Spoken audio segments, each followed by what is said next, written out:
Les similitudes directes. Dans une vidéo précédente, j'ai présenté ce schéma.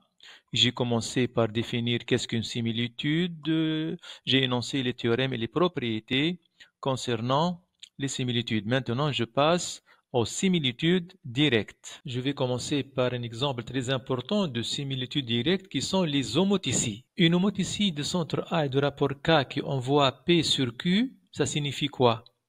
Alors je prends le centre, je le relie avec l'image. Vecteur AQ égale à quoi? Le rapport, puis le centre une autre fois avec l'antécédent, K fois AP.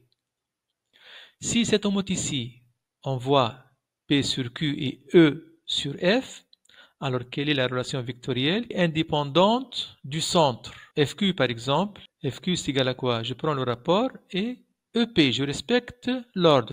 Alors si j'ai une homothétie, le vecteur de départ et le vecteur image sont reliés par cette relation-là. Mais maintenant, si j'ai une application que je ne connais pas si c'est une homothétie ou non, et qu'à chaque fois le vecteur image et le vecteur de départ sont reliés par une relation similaire à celle-là avec un coefficient constant. Est-ce que c'est une homothétie? Soit une application f, telle que pour tout point m et n d'images respectives m' et n', on a le vecteur image, c'est égal à k fois le vecteur mn, avec k un réel constant différent de 0 et différent de 1.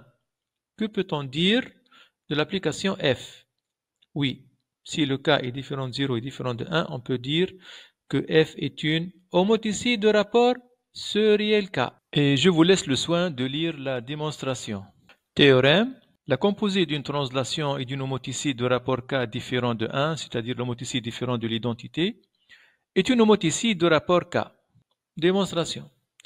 Alors, soit la composée HIK rend TU. Je prends un point M. Alors, pour trouver son image par cette composée, on commence par son image par celle de droite, la translation. M1, puis l'image de M1 par l'homothétie. Ok, même chose pour un point N. Alors, cherchons le vecteur M'N'. Ici, j'ai une homothétie, donc ce vecteur-là, c'est K fois M1N1. Et le M1N1, puisque j'ai une translation, il est égal à Mn. Donc, K fois Mn. Donc, cette relation-là, si elle est vérifiée par une application, on a vu, si le K est différent de 1 et différent de 0, ce qui est vérifié car K est le rapport d'une homothétie, dans ce cas-là, nous sommes devant une homothétie de rapport K. Donc, n'oubliez pas, une homothétie de rapport K différent de 1 composée avec une translation, ça nous donne une homothétie de rapport K, de même rapport que cette homothétie-là. Une homothétie conserve les mesures des angles orientés. Regardons ça sur un exemple tout d'abord. Considérons l'homothétie de centre I et de rapport moins 1,5, le voilà le I, elle envoie le A vers A', voilà le A, voilà le B, voilà le C. Donc, construisons le A'. Donc, IA', c'est moins 1,5 IA. Ça, c'est le vecteur IA, moins 1, ça, c'est 1,5 IA, moins 1,5 IA, c'est ici. IB', c'est moins 1,5 IB.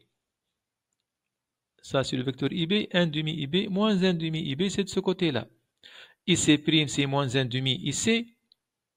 Le vecteur IC, le voilà, 1,5 IC, moins 1,5 IC, c'est... Alors, c'est quoi l'image de l'angle orienté ABAC? ABAC. Donc, il faut respecter l'ordre. L'image de ABAC, c'est A'B', A'C', A'B', A'C'. Donc, c'est dans ce sens. Donc, ici, vous avez conservation de l'angle géométrique. L'angle géométrique est conservé par une homothétie. De plus, le sens positif, on a ici. Et à l'arrivée, on a aussi le sens positif. Donc, on voit graphiquement qu'il y a conservation des angles orientés ou bien des mesures des angles orientés. Si celui-là avait une mesure de, par exemple, pi sur 4, celui-là n'aura pas une mesure de moins pi sur 4 ou bien pi sur 3. Non, il aura une mesure pi sur 4. Alors, démonstration dans le cas général.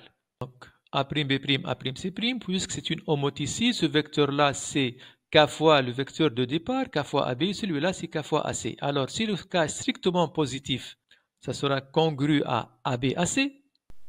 Ici, le cas est strictement négatif, même chose.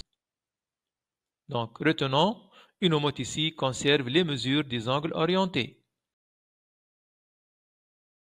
On vient de voir il y a quelques minutes la composée d'une homothétie et d'une translation. On a dit que c'est une homothétie si le rapport est différent de 1. Maintenant, la composée de deux homothéties. Je rappelle, si on dit homoticide, le rapport il est non nul automatiquement. K différent de 0 et K' différent de 0, qu'on traduit par ceci. K' différent de 0. Alors, c'est quoi la composée? Ça peut être une homoticide de rapport, le produit, K', et ça peut être une translation. Quand est-ce que c'est une homoticide? Lorsque ce produit-là est différent de 1. Quand est-ce que c'est une translation? Lorsque le produit est égal à 1. On démontre. Donc, je prends un point M, je cherche son image par cette homoticide, je l'appelle M1. Le M1, son image par cette homoticide, je l'appelle M'. Même chose pour un autre point N. Alors, ce vecteur-là, M', N', est égal à K' fois M1, N1. Le M1, N1, c'est K fois Mn. Donc, on obtient cette relation-là qu'on a rencontrée il y a quelques minutes.